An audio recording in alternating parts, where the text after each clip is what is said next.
सरस्वती शिशु विद्या मंदिर गिद्दी बस्ती के कक्षा सप्तम के सभी भैया बहनों को सुप्रभातम। आज हम आपके हिंदी के पाठ्य पुस्तक भाषा संपदा भाग 7, उम्मीद है कि यह पुस्तक आप सभी भैया बहनों ने खरीद लिया होगा। आज हम सभी इस पुस्तक के प्रथम पाठ यानी प्रार्थना, जो कि एक बहुत ही सुंदर कविता के रूप में है, इसका हम लोग पढ़ने का अभ्यास करेंगे।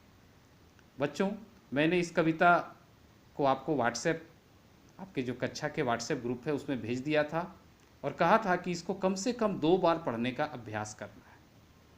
और आज मैं आपको इस कविता को पढ़कर बताऊंगा।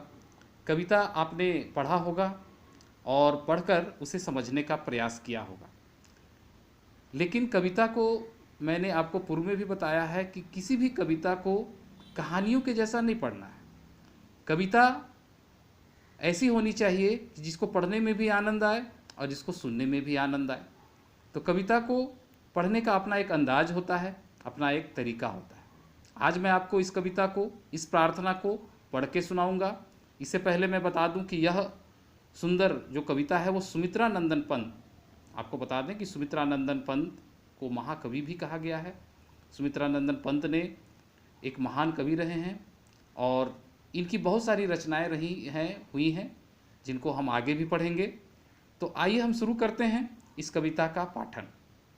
तो आप ध्यान से सुनेंगे और देखेंगे कि मैं इस कविता को कैसे पढ़ रहा हूँ और आप भी इसी तरह पढ़ने का अभ्यास करेंगे। तो आइए प्रारंभ करते हैं। जग जीवन में जो चिर महान, जग जीवन में जो चिर महान, सौंदर्यपूर्ण और सत्य प्राण, मैं उसका प्रेमी बनूं नाथ, जो हो मानव के हित समान। पुनः पढ़ेंगे। जग जीवन में जो चिर महान, सौंदर्यपूर्ण और सत्य प्राण, मैं उसका प्रेमी बनूं नाथ, जो हो मानव के हित समान। जिससे जीवन में मिले शक्ति, छूटे भय संशय अंध भक्ति, मैं वह प्रकाश बन सकूं नाथ, मिल जाए जिसमें अखिल व्यक्ति। पाकर प्रभु तुमसे अमर दान, पाकर प्रभु तुमसे अमर दान, करके मानव का परित्राण, ला सकूं विश्व में एक बार फिर से नवजीवन का विहान। ला सकूं विश्व में एक बार फिर से नवजीवन का विहान। महाकवि सुमित्रा नंदन पंत जी के द्वारा यह रचित अत्यंत ही सुंदर कविता है।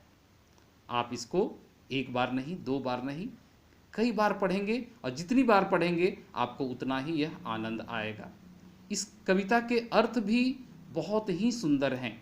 मैं संक्षेप में आपको इसके अर्थ को समझाने का प्रयास करता हूँ। सबसे पहले पैराग्राफ में आप देखेंगे कि जग जीवन में जो चिर महान, सौंदर्यपूर्ण और सत्य प्राण, वह ईश्वर की स्तुति करते हुए महाकवि सुमित्रा नंदन पंत कहते हैं कि हे ईश्वर, आप चिर हो। चिर का अर्थ होता है अनंत, अमर।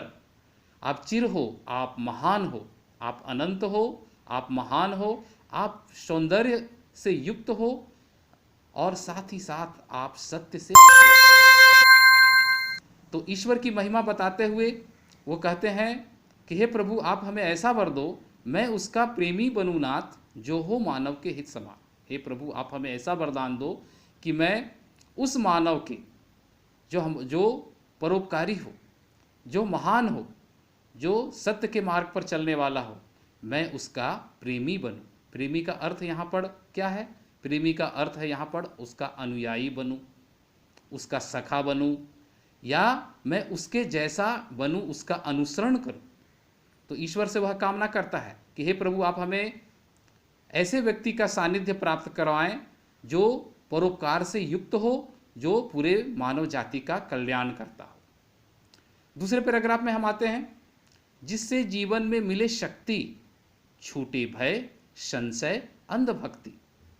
हे प्रभु, आप हमें ऐसा वर दो कि हमारे जीवन में शक्ति मिले, भय का कोई स्थान न हो, किसी भी प्रकार का कोई संदेह या संशय न हो, और हमें शक्ति देना, अंध भक्ति नहीं देना। हम किसी का अंधा अनुकरण न करें और जो सत्य का मार्ग है उस पर सदा चलें। अगले पंक्तियों में महाकवि सुमित्रा नंदन पंत कहते हैं मैं वह प्रकाश बन सकूं नाथ, मैं वह प्रकाश बन सकूं नाथ, मिल जाए जिसमें अखिल व्यक्ति। हे ईश्वर, आप हमें एक ऐसा प्रकाश पुंज दो कि जिसके रोशनी में इस सृष्टि का प्रत्येक व्यक्ति दिख जाए, मिल जाए। जो व्यक्ति खोया हुआ है, जो व्यक्ति खोया हुआ है वह भी हमें प्राप्त हो जाए, हम प्रत्येक व्यक्ति का खोज कर सकें। और अंतिम पंक्तियों में महाकवि सुमित्रानंदन पंत कहते हैं कि पाकर प्रभु तुमसे अमर दान, पाकर प्रभु तुमसे अमर दान, करके मानव का परित्राण, ला सकूं विश्व में एक बार फिर से नवजीवन का व्याप।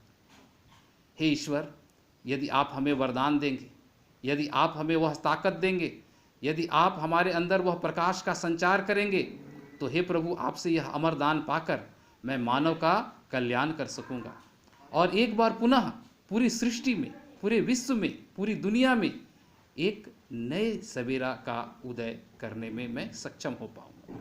यह बहुत ही सुंदर कविता, जिसके रचनाकार हैं महाकवि सुमित्रानंदन पंत।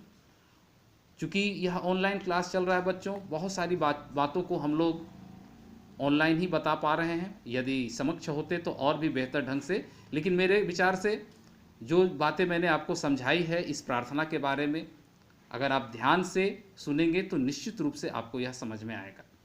बहुत बहुत धन्यवाद।